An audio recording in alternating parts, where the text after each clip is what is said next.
ഒരു ദിവസം കഴിച്ചത് കപ്പ ബിരിയാണി എന്ന് പറയുമ്പോൾ എന്തിനു നോക്കിയതാണ് പക്ഷെ അപ്പം മനസ്സിലായി ഇതാണ്.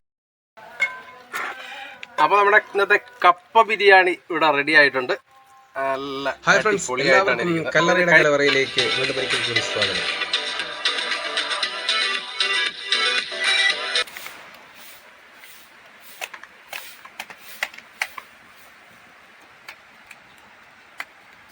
ഫിറോസിക്കാരുടെ ഡയലോഗ് കടമെടുത്തുകൊണ്ട് തന്നെ പറയാം. ഇപ്പൊ നമ്മൾ ഇന്നത്തെ പരിപാടി കപ്പ ബിരിയാണിയാണ്. ഇതാ അദ്ദേഹമാണ് അബ്ദുറഹ്മാൻ. ഇതാന്ന് കണ്ടോളൂ, നമ്മുടെ ഒരു ചങ്ങാതിയാണ്. നമ്മൾ മുമ്പൊരു വീഡിയോ ചെയ്തിട്ടുണ്ടല്ലേ നമ്മളെ. അതിൽ നമ്മളുണ്ടാക്കിയ കളത്തപ്പം കളത്തപ്പം ഉണ്ടാക്കിയ ഒരു വീഡിയോ ഉണ്ടായിരുന്നു. അപ്പൊ അതിൽ വന്ന അബ്ദുറഹ്മാനാണ്. കാസർഗോഡാണ് സ്ഥലം. അപ്പൊ അബ്ദുറഹ്മാനെ, കപ്പ ഇവിടെ എന്താ നിങ്ങളവിടെ എന്താ പറയുന്നതിന്? കപ്പാന്ന് പറയും, പൊള്ളിക്കിഴങ്ങാനും പറയും. പൊള്ളിക്കിഴങ്ങ്. സത്യം പറഞ്ഞാൽ കപ്പ പൊളിക്കാൻ പോലും അറിഞ്ഞൂടാ. കപ്പ അങ്ങനെ ഇതുവരെ കഴിച്ചിട്ടില്ല എന്നാണ് പറയുന്നത്. കഴിച്ചിന്. പക്ഷെ ഞാൻ ഇവിടെ കോട്ടയത്ത് ഒരു ദിവസം ജോലിന്റെ അടുത്ത് പോയിട്ട് ഒരു ഹോട്ടലിൽ നിന്ന് കപ്പ ബിരിയാണി കഴിച്ചായിരുന്നു. അത് ഇറച്ചിയില്ല, എല്ല് മാത്രം ഇട്ടിട്ടുള്ള. എല്ല് മാത്രമേ. അപ്പൊ എല്ല് നമ്മളിന്നിപ്പോ എല്ല് മാത്രമല്ല, നമ്മൾ കുറച്ച് ഇറച്ചിയുണ്ട്, കുറച്ച് എല്ലും കൂടെ ചേർത്തിട്ടാണ്. എല്ലും കപ്പയാണ് കൂടുതലുള്ളത്. നമുക്ക് ചെറുതായിട്ട് കൊത്തി അതിനെ കഴുകി അതിനെ ഒന്ന് പുഴുങ്ങാനായിട്ട് വെക്കാം. അതിനുശേഷം നമുക്ക് ബീഫ് വെക്കാനുള്ള പരിപാടിയാണ് ഇനി നോക്കാനുള്ളത്. അത് ചെയ്യാം. അപ്പോൾ ബീഫ് റെഡിയാക്കുന്നതിന് വേണ്ടി നമ്മളൊരു ചട്ടി അടുപ്പിലേക്ക് വെച്ചിട്ടുണ്ട്. നല്ല വെളിച്ചെണ്ണയാണ് ഒഴിച്ചു കൊടുക്കുന്നത്. വെളിച്ചെണ്ണ ഒന്ന് ചൂടായി വരുമ്പോഴത്തേക്ക് നമ്മൾ കുറച്ച് ഇഞ്ചിയും വെളുത്തുള്ളി എല്ലാം ഒക്കെ ചതച്ച് റെഡിയാക്കി വെച്ചിരുന്നു, അതുകൂടെ ഇട്ട് കൊടുക്കുക. അതിൻ്റെ ഒരു പച്ച മണമൊക്കെ മാറുന്നവരെ ഒന്ന് വഴറ്റിന് ശേഷം കുറച്ച് കറിവേപ്പിലയും കൂടെ ഇട്ട് കൊടുക്കുക. പിന്നെ ഇതിൽ നമ്മൾ സാധാരണ ചേർക്കുന്ന ചെറിയ ഉള്ളിയാണെങ്കിൽ നല്ല ടേസ്റ്റ് ആയിരിക്കും. ബീഫിനൊക്കെ ചെറിയ ഉള്ളിയാണ് വളരെ ടേസ്റ്റ്. നമുക്കിന്ന് സവാളയാണ് കിട്ടിയിരിക്കുന്നത്. അപ്പോൾ സവാളയും കുറച്ച് പച്ചമുളകും കൂടെ ചേർത്ത് നമുക്കിതിലേക്ക് വന്നിട്ട് വഴറ്റിയെടുക്കാം. ഒന്ന് വഴറ്റി വരുന്നതോടൊപ്പം തന്നെ അതിനാവശ്യത്തിനുള്ള ഉപ്പും കൂടെ ചേർത്ത് നമ്മുടെ ബീഫും കഴുകി റെഡിയാക്കി വെച്ചിട്ടുണ്ട്. ബീഫും എല്ലും ഇറച്ചിയും കൂടെ ചേർത്താണ്. സാധാരണ എല്ലും കപ്പയാണ് വയ്ക്കുന്നത്, നമ്മൾ ഇറച്ചിയും കൂടെ ചേർത്താണ് ഇന്ന് വാങ്ങിയിട്ടുള്ളത്. അപ്പോൾ അദ്രുവാണ് ഇന്ന് ബീഫൊക്കെ ഇടുന്നത്. പാചകത്തിന് നമ്മളോടൊപ്പം തന്നെ കൂടിയിരിക്കുകയാണ് നമ്മുടെ ചങ്ങാതി. ഇനി ഇതിലേക്ക് നമുക്ക് കുറച്ച് മഞ്ഞൾപ്പൊടി കൂടെ ചേർത്ത് ഇളക്കണം. അപ്പോൾ അതിന് ആവശ്യമായ മഞ്ഞൾപ്പൊടിയും കൂടെ ചേർത്ത് കൊടുക്കാം. മഞ്ഞൾപ്പൊടിയും കൂടെ ചേർത്ത് നല്ലതുപോലെ ഇളക്കി മീഡിയം ഫ്ലെയിമിൽ അടച്ച് ഇട്ടിരിക്കുകയാണെങ്കിൽ ഇത് പെട്ടെന്ന് വെന്ത് കിട്ടും.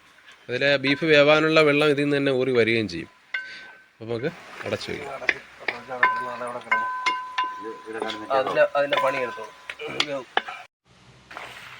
അപ്പോൾ നമ്മുടെ ബീഫ് നല്ലതുപോലെ വെന്ത് വന്നിട്ടുണ്ട്. ഇനി ഇതിലേക്ക് നമ്മൾ പൊടികൾ ചേർത്ത് കൊടുക്കുകയാണ്. നമ്മൾ ബീഫ് കറി ഉണ്ടാക്കുന്ന പോലെ തന്നെയാണ്. മുളക് പൊടി, മല്ലിപ്പൊടി, കുരുമുളക് പൊടി, ഗരം മസാലപ്പൊടി, ഇത്രയാണ് നമ്മളിതിൽ ചേർക്കുന്നത്. പിന്നെ നമുക്ക് കുറച്ച് കറിവേപ്പില കൂടെ ചേർത്ത് കൊടുക്കാം. ചേർത്തിട്ട് ഈ പൊടികൾ ഒന്ന് ചൂടാകുന്ന വരെ നമുക്കൊന്ന് ഇളക്കി കൊടുക്കണം. അതിനിപ്പോൾ പെട്ടെന്ന് അടിയിലൊക്കെ പിടിക്കും, അതുകൊണ്ട് നമുക്കൊന്ന് ഇളക്കി കൊടുക്കാം. ഇനി നമുക്കൊരല്പം ഇതിന് ഗ്രേവി ആവശ്യമുണ്ട്, അതുകൊണ്ട് കുറച്ച് ചൂടുവെള്ളം ചേർത്ത് കൊടുക്കാം. പച്ചവെള്ളം ഒരു കാരണവശാലും ഒഴിക്കരുത്, ചൂടുവെള്ളം തന്നെ ഒഴിക്കും. നല്ല ചൂടുവെള്ളം ഒഴിച്ചിട്ട് ഒന്ന് ഇളക്കി ഒന്ന് മിക്സ് ചെയ്ത് കുറച്ച് സമയം ഒന്ന് അടച്ച് വയ്ക്കുമ്പോഴത്തേക്കും നമ്മുടെ ഈ ഗ്രേവി നല്ല ബീഫും എല്ലും കൂടെ ഇതുപോലെ നല്ല ഗ്രേവി ആയിട്ട്, കട്ടി ഗ്രേവി ആയിട്ട് കിട്ടും. നല്ല കുഴമ്പ് രൂപത്തിന് വെന്ത് വന്നിട്ടുണ്ട്. ഇനി നമ്മളിതിൽ വേവിച്ച് വെച്ചിരിക്കുകയാണ് നമ്മുടെ കപ്പ. അതായത് മഞ്ഞൾപ്പൊടിയും ആവശ്യത്തിന് ഉപ്പും ചേർത്ത് പുഴുങ്ങി വെച്ചിരുന്ന കപ്പയാണ്. കപ്പ നമുക്ക് ഇതിലേക്ക് ഇട്ട് കൊടുക്കാം. ഇനി ഇതിന് മുകളിലേക്ക് ഇടുന്നത് നമ്മൾ തേങ്ങയാണ്. തേങ്ങ ചിരകി വറുത്ത് വെച്ചതാണ്. ആ തേങ്ങയും പിന്നെ കുറച്ച് കടുക് വറുപ്പ്. ഇതിൽ കടുക്, കറിവേപ്പില, ചെറിയ ഉള്ളി, ഇതെല്ലാം കൂടെ ഒന്ന് വറുത്തെടുത്താണ്. അതും കൂടെ ഒന്ന് ഇതിലേക്ക് ഇട്ട് കൊടുക്കും. ഇട്ടതിന് ശേഷം നമുക്ക് ഈ വെന്ത കപ്പയും അതുപോലെ തന്നെ നല്ല പാകത്തിന് വെന്ത് മസാലയെല്ലാം പിടിച്ച ആ ബീഫും തമ്മിൽ ഒന്ന് ഇളക്കി ഒന്ന് യോജിപ്പിച്ചെടുക്കാം. ചില സ്ഥലങ്ങളിലൊക്കെ നമ്മൾ കപ്പ ബിരിയാണി നല്ല കുറച്ചുകൂടെ ഒന്ന് ലൂസിനായിരിക്കും ഉണ്ടാക്കുന്നത്. നമ്മൾ ഇത്തിരി ഒന്ന് ടൈറ്റിനാണ് ഉണ്ടാക്കിയെടുക്കുന്നത്. നല്ല അത് മാത്രം കഴിക്കുന്നതിന് വേണ്ടിയാണ്. അപ്പോൾ അതിനെ നമുക്കൊന്ന് ഇളക്കി റെഡിയാക്കി എടുക്കാം. ഇനി അതിന് ബാക്കി ഉണ്ടായിരുന്ന തേങ്ങ വറുത്തതും കടുക് വറുത്തതും എല്ലാം കൂടെ ഇതിൻ്റെ മുകളിലേക്ക് ഇട്ട് കൊടുക്കാം. ഇനി ഇതിൽ നമ്മൾ കഴിക്കുന്ന സമയത്ത് കുറച്ച് പച്ച സവാള നമ്മൾ പൊടിയായി അരിഞ്ഞ് ഇതിൻ്റെ മുകളിലേക്കൊന്ന് വിതറി കൊടുക്കാം.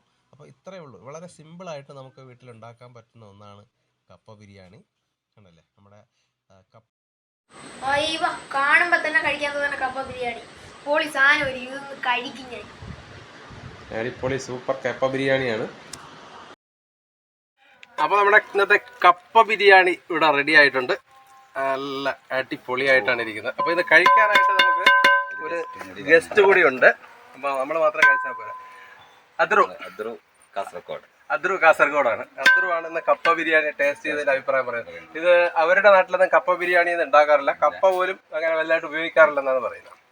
അപ്പോൾ എന്താണ് കപ്പ ബിരിയാണി എന്നും അതൊക്കെ ഒന്ന് കഴിച്ചു നോക്കി അതിനൊരു ടേസ്റ്റ് പറയാനായിട്ടാണ് ഒന്ന് അദ്രു നമ്മളവിടെ കൂടിയിരിക്കുന്നത്. കുറച്ചുകൂടെ വയ്ക്കാം. ഒരല്പം സവാള കൂടി നമ്മൾ കൊത്തി അരിഞ്ഞ് ചെറുതായിട്ട് അരിഞ്ഞ സവാള കൂടി ഉണ്ട്. ഇതാണ് അതിൻ്റെ ടച്ചിങ്സ് എന്ന് പറയുന്നത്. ഇതാണ് ചേർത്താണ് ഇനി കഴിക്കാറുള്ളത്. അപ്പോൾ ഒരു സ്പൂണ് ഉപയോഗിച്ച് കഴിക്കാം. കഴിച്ച് അതിൻ്റെ കഴിച്ചോ.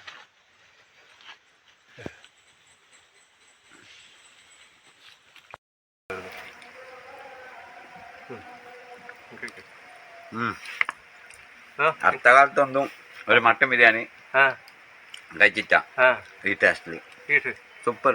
ഇതിപ്പോ കപ്പ ബിരിയാണി മട്ടൻ ബിരിയാണിയുടെ ഒരു ടേസ്റ്റ് പോലെ ഉണ്ട്. മസാല ഒക്കെ അടിപൊളി, ഒന്നും പറയാനില്ല. ഇതിനെ പൊളി സാധനം. ഒന്ന് കഴിച്ചു നോക്ക്. ഇതിനെപ്പോഴും കപ്പ ബിരിയാണി തന്നെ ആക്കണം സ്പെഷ്യൽ. എങ്ങനെയുണ്ട്? നിങ്ങളെപ്പോഴും കഴിക്കുന്ന ആളായതുകൊണ്ട് കുഴപ്പമില്ലാന്ന് പറയും. എന്നാലും സൂപ്പറാണ്. തിരുവനന്തപുരത്തെ സ്പെഷ്യൽ.